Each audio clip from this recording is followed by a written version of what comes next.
Scottsdale, Arizona.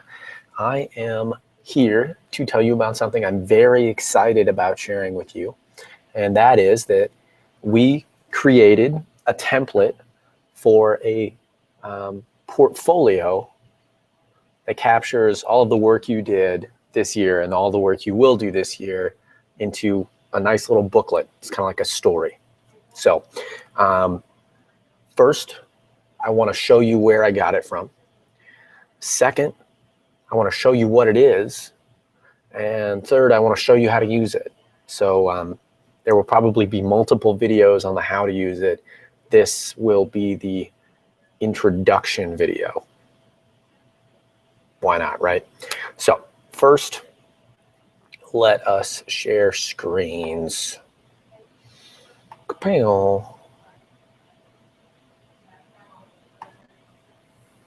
All right. So this is our portfolio template. The idea is that it walks you through all of the stuff you would need to put down so that you could really successfully tell the story to someone else about the process you went through being a part of the iDT program. So starts off with a splash page where you can say the name of your app and a summary. I named mine Canvas. It could be called Mel's Kitchen.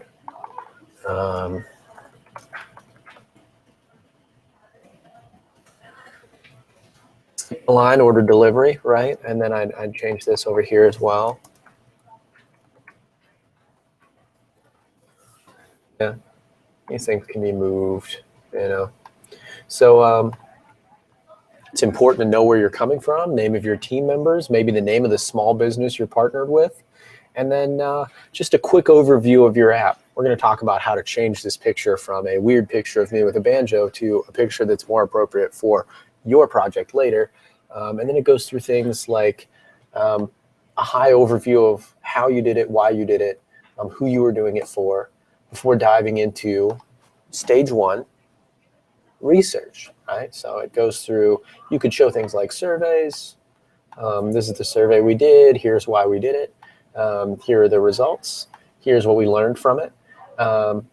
Or, right, user interviews. So you talk to the small business owner. What did they have to say? What was the process for talking to the small business owner? What did you learn from them? So insight is just a way of saying, I learned this from this experience. And then we get into the process you went through to design the app. So with all of these, the idea is to give you enough pages that you can share what you did, but don't feel like you have to fill out every single page. We wanted there to be more pages than you needed so that you wouldn't have to create too much from scratch, right?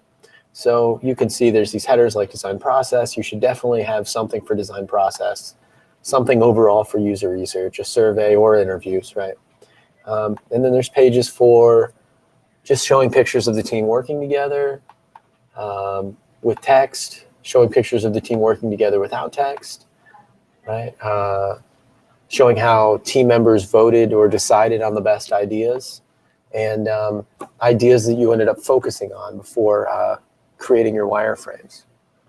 We also have a section for competitor analysis that has an overview with what you liked, what you didn't like, as well as specifics on the good and the bad of each app. The idea here is that you can see the pictures that come with the app and replace them with screen captures or other images from other competitors that you're dealing with, right? And then it goes on to talk about who you're designing this app for. So we've got 2 pages. You could do up to 3 or 4 if you wanted to, that just talk about who your user is, and then a page where you talk about that specific user interacting with the app that you created for the small business and how that's going to make their life or their experience better. And then finally, we have a section for prototyping the app that has a couple of places for you to put screen caps, wireframing sketches, and capture feedback from the small business owner, from other people trying to use it. And again, there's more pages than you need so that you can choose the page you want the best, right? So these pages are the same. It's just which one you prefer. This shows a little bit more of a flow, and you can move and duplicate arrows if you want, right? And also, we have this kind of more complex web, again, with very movable arrows, right? And then finally, I think it's important to talk about how you hope your app is going to change things for the better for the customer, for the small business owner, and focusing on a couple of impact areas. You don't have to do 3, but I think between 2 and 3 is really valuable to have at least more than one area of impact. And then it's nice to remind them the names of everyone that worked on the project while thanking them for looking through it. So this is what we created. And on the back end, I've got a bunch of pre-circled pictures. In another video, we'll talk about how to take a square picture or a rectangular picture and make it into the circle shape in PowerPoint. And I've also got a bunch of icons you can swap in case you don't like the icons that I'm using. So let's say, for example, you've got, I've got this icon here. It's a light bulb. Doesn't really make sense for Mel's Kitchen or Mel's Kitcha, as I can see here. Kitchen. Mel's Kitchen. Yeah, right. So I could swap in one of these icons if it was more appropriate than the light bulb icon, which you can see here. So I think this is a pretty good template. And if you fill out most of this template, you're going to be able to tell a really engaging story that gets people excited about the work that you've already done. So where did this come from? That is a great question that I'm going to answer right now. So I'm going to open up a tab. Come on. I'm not going to open up a tab. All right. I am going to open up a different tab here. Right, okay, that's kind of crazy. So this is a little bit more reasonable. And I'm going to type in hangry, H-A-N-G-R-Y, general assembly. And that's going to bring up the app that I found, the booklet that I found that we used as a template for this. You'll see it looks almost exactly the same, although I did add some sections. And this template, yeah, as it's slowly downloading.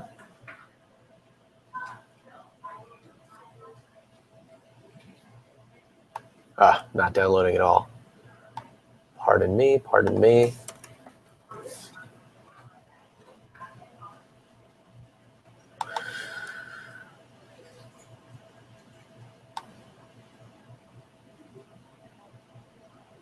Is almost exactly the same. So you should be able to find this online, and it can be a very good way for you to see how this was used for a real app.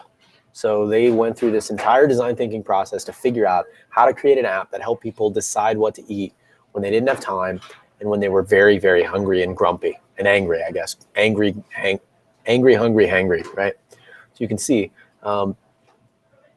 this is exactly like something someone would make in the design industry to show an app. Here they're showing examples, right? As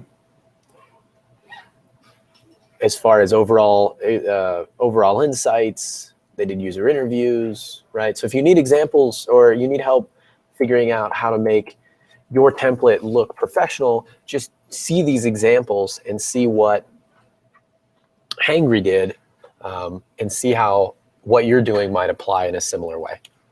So